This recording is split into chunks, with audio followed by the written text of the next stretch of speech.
Ladder logic ડાયાગ્રામની અંદર આપણે પહેલા પીએલસી પ્રોગ્રામિંગની અંદર જોઈએ છે કે અલગ અલગ લેંગ્વેજની અંદર આપણે પ્રોગ્રામિંગ કરી શકીએ. કઈ કઈ લેંગ્વેજ છે? Ladder diagram, LD, function block diagram, FPD, structured text ST, instruction list IL, sequential function chart SFC. તો આ અલગ અલગ પ્રોગ્રામિંગ લેંગ્વેજ છે જે આપણે પ્રોગ્રામેબલ લોજિક કંટ્રોલર એટલે પીએલસીની અંદર આપણે કરી શકીએ છીએ. પણ સૌથી વધારેમાં વધારે લેડર લોજિક ડાયાગ્રામ છે તે અત્યારે હાલમાં વધારે ચાલે છે. તો લેડર લોજિક ડાયાગ્રામ વિશે આપણે થોડુંક બંધારણ જોઈએ તો કેવી રીતે આપણે પ્રોગ્રામિંગ કરવાનું છે. તો તેની અંદર આપણે જે લેડર બનાવીએ છીએ એટલે નિસરણી જેવો છે કે જેની અંદર આપણે કોલમ છે.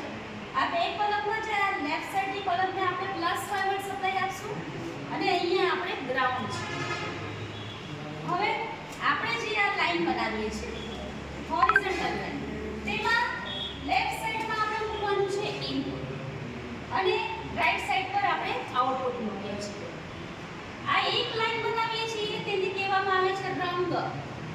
એક રંગ છે તેની અંદર જે આ મૂક્યું છે તે કોન્ટેક્ટ છે, નોર્મલી ઓપન કોન્ટેક્ટ, અને અહીંયા તમને દેખાય છે તેને આપણે કોઇલ કહીશું.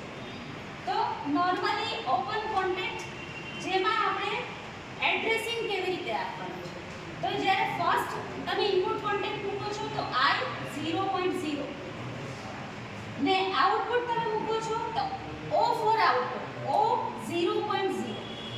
ત્યાર પછી સેકન્ડ ઇનપુટ મૂકવામાં આવે છે તો I 0.1, થર્ડ ઇનપુટ મૂકો I 0.2. તેવી રીતે સેકન્ડ લેમ્પ આઉટપુટ જે છે તે લેમ્પ મૂકેલું છે તો તેનું એડ્રેસિંગ થશે O 0.1. તો આવી રીતે તમે રંગ 1, રંગ 2, રંગ 3 તેવી રીતે નિસરણીના શેપમાં લેડરના શેપમાં આપણે એડ કરી શકીએ છીએ. સાથે સાથે તમે જુઓ છો કે અહીંયા જે કોન્ટેક્ટ લીધો છે તે પેરેલલમાં કોન્ટેક્ટ લીધો છે તો તમે પેરેલલમાં પણ આ રીતે કોન્ટેક્ટ મૂકી શકો છો. અને આ જે લેડર ડાયાગ્રામ છે તેની આઉટ સાઈડમાં તમે કોમેન્ટ્સ લખી શકો છો કે આ રંગ છે તે કયા ઓપરેશન માટે કામ કરે છે. દાખલા તરીકે આઉટપુટ ઓન, લેમ્પ ઓન. તો આ રીતે આપણે પૂરું લેડર ડાયાગ્રામનું પ્રોગ્રામિંગ છે તે પરફેક્ટ રીતે દર્શાવી શકીએ છીએ. હવે લેડર ડાયાગ્રામ માટે આપણે કયા કયા લોજિક સિમ્બોલ છે તે વાપરીએ છીએ તેમાં જોઈએ તો ઇનપુટ ડિવાઇસીસ છે. નોર્મલી ઓપન કોન્ટેક્ટ જેમાં એક સ્વિચ આવશે, નોર્મલી ઓપન સ્વિચ જે જનરલી સૌથી વધારે પ્રમાણમાં વાપરતા હોઈએ છીએ. નોર્મલી ક્લોઝ સ્વિચ કે જેને આપણે પુશ કરશું તો તે 0 માંથી 1 કોન્ટેક્ટમાં ફેરવાશે. એનો limit switch, NC limit switch, normally open limit switch, normally close limit switch. ત્યાર પછી આ તમને દેખાય છે તે છે પ્રેશર સ્વિચ, ટેમ્પરેચર સ્વિચ કે જેની અંદર તમને આવી રીતની નિશાની દેખાય છે, normally open contact, normally close contact.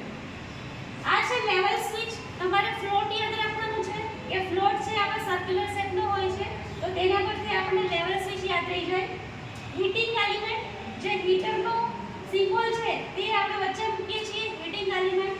Push button switch, push button switch મતલબમાં મોમેન્ટરી સ્વિચ છે કે તમે પુશ કરશો તો ત્યારે 0 માંથી 1 કોન્ટેક્ટ થશે, મતલબ કે એનર્જાઇઝ થશે. બરાબર, મોમેન્ટરલી એનર્જાઇઝ થાય છે.